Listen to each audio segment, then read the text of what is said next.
There's a few things that make Brothers in Arms really special. I can speak about it from a point of view of the history and the storytelling, and I can speak about that from the point of view of the gameplay. Hurry up! Over there! Moving! Fire on that empty! Hit that empty! The solutions to a combat problem are very similar to the solutions that you'd have in real war.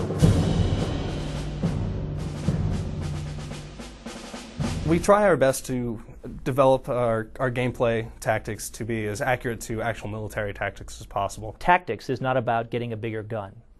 That's called accessorizing. Tactics is about using your squad. Putting pressure on the enemy and finding ways to outflank and outsmart him. 4 simple principles. I call them the 4 F's. Find the enemy. Let's get that MG set up! Fix him. Don't stop firing! Flank him. And finish him. Of course, there's some leeway there. We got to make it fun for the player. So this time around, we made a lot more freeform. We added a lot more shooter elements to it. In the past, we put such a strong emphasis on squad combat that we took a lot of control away from the player. Set up the MG over there!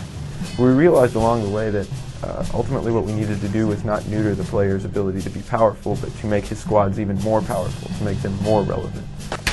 Go! Tell my squad to suppress the enemy or kill the enemy. In fact, if I get really good at the game and I choose to play it this way, I can beat the game without ever firing a shot. Now the player's viewing his squad as more of a weapon rather than a squad.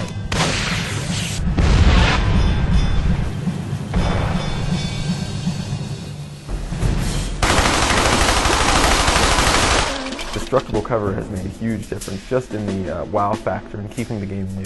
Just totally blow away a chunk of wall, and like people were just so excited every time they see that. It's like really awesome to see people's reaction to that. Introduces a bit of more of an element of time. You're behind a wall, and that wall may not be there for very long. You have to use tactics, but you have to use those tactics quickly, or you're not going to be around much longer. It's pretty technical, to make something blow up and make it look realistic. But then when you see it in the game and you see it blow up, you're like, that's awesome. Along with the destructible cover system, we have a gore system, which is pretty brutal, actually. We have a really awesome gore system. You can tear out limbs and arms. Part of our push for authenticity was that we didn't want to pull any punches as far as the effects of these. When a bullet hits a target, when a grenade goes off next to a target, we want to show what these things do. We get into this, what we call an action camera sequence. The camera goes in really close. I'm right on the guy, so as he's like flying through the air and getting blown up, I see an arm, get torn off, and a piece of his leg is like flying at the camera in glorious slow motion.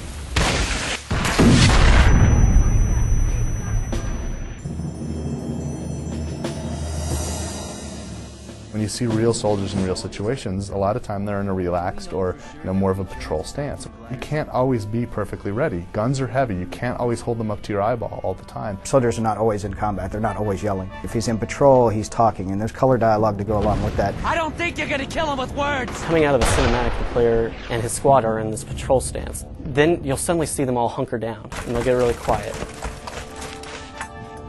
Start getting low, they start whispering. This spot doesn't look too safe. You notice Baker's voice changes. When he gives commands, he's whispering. Germans ahead.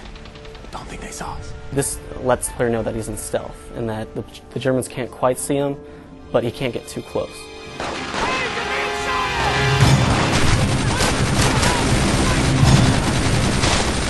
As soon as combat starts, we'll shift into a combat posture, and everybody will be screaming, and everybody's up when the gun's out, and we're firing. Face the fire! On that MG! You get a great amount of feedback about your surroundings and about the combat and about the way the battle's about to unfold by just looking at your men. This isn't safe, Frankie. Lighten up, Gorian. It's just a... There's also armor. There are artillery pieces like, the German side, the dreaded 88. 37mm cannons and all kinds of artillery pieces. And then there's also tanks. You can button up. That means you're going to get inside of your hatch, just use your main gun and your turret and take guys out. Or you can even climb up and get on top of the thing. You have a better view up there, and you can use the machine gun and just grind guys up. There's a lot of ways you can use a tank to cause havoc on the enemy. To me, the tanks are like, that's the dessert.